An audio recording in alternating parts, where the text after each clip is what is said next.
Check your phone. Nothing new. You sigh because somehow, even with money in the bank and a closet full of things you don't need, you still feel like there's never enough time, never enough hours in the day, never enough rest. You tell yourself this is just modern life, the price of progress, the cost of comfort. But for 99% of human history, this anxiety simply didn't exist. In fact, the reality was far stranger. The people with the least stuff often had the most free time.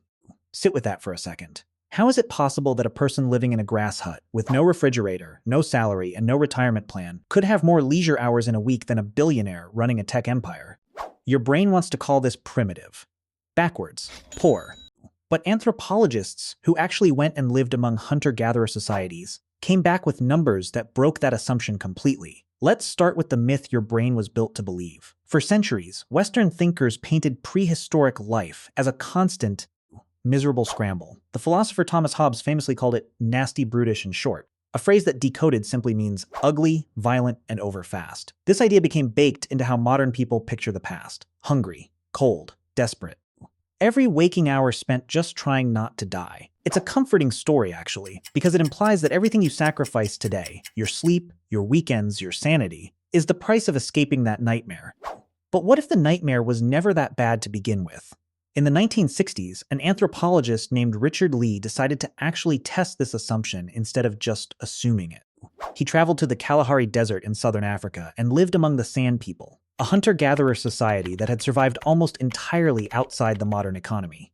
He tracked exactly how many hours adults spent each week finding, hunting, and gathering food. The results stunned the anthropological world. Roughly 15 to 20 hours a week. That's it. Less than half of a standard work week. Everything else, the remaining 100+ hours, was spent resting, socializing, storytelling, napping, and doing what researchers dryly call non-subsistence activity, which decoded just means living, relaxing, enjoying being alive. Doesn't that sound suspiciously like a 4-day weekend? This wasn't a fluke. A few years later, the anthropologist Marshall Solins took Lee's data and others like it and coined a phrase that flipped the entire narrative on its head: the original affluence. He argued that hunter-gatherers weren't poor at all. They were affluent, just not in the way modern society measures wealth. Affluence usually means having a lot. Solins pointed out there's a second way to be affluent: by wanting very little. If your needs are simple and your environment provides them easily, you're rich in time even if you own almost nothing. Modern economics calls this scarcity thinking versus abundance thinking. And your ancestors, it turns out, were living in abundance long before anyone built a factory. So if early humans had it this good, what went wrong? The answer arrives with agriculture, somewhere around 12,000 years ago. Farming sounds like an upgrade. Stable food, permanent homes, surplus to store for winter.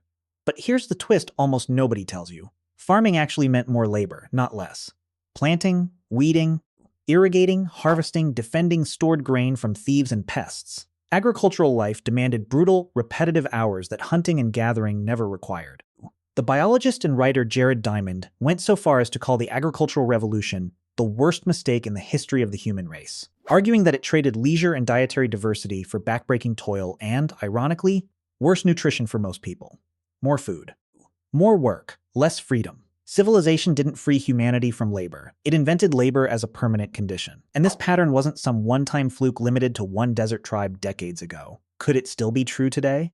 Researchers studying the Hadza people of Tanzania, one of the last groups on Earth still living a largely hunting and gathering lifestyle, found strikingly similar patterns.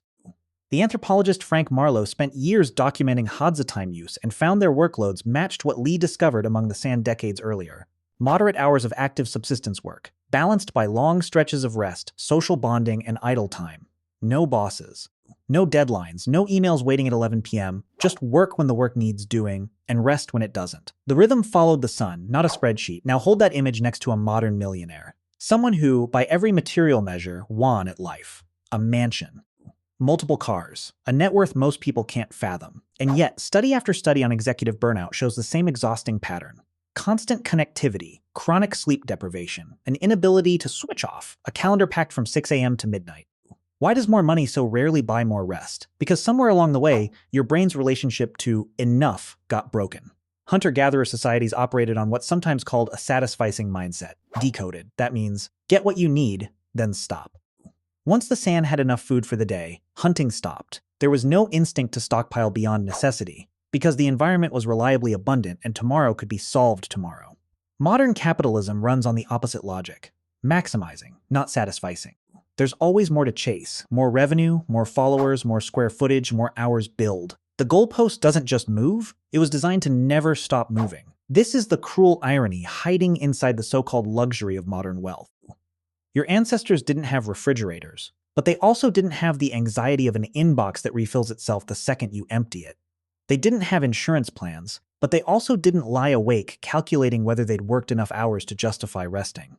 Their economy had a ceiling. Yours was built without one. So tonight, when you finally close your laptop 2 hours later than you meant to, and you feel that low hum of guilt for not doing more, remember that this feeling is not natural. It's not hardwired.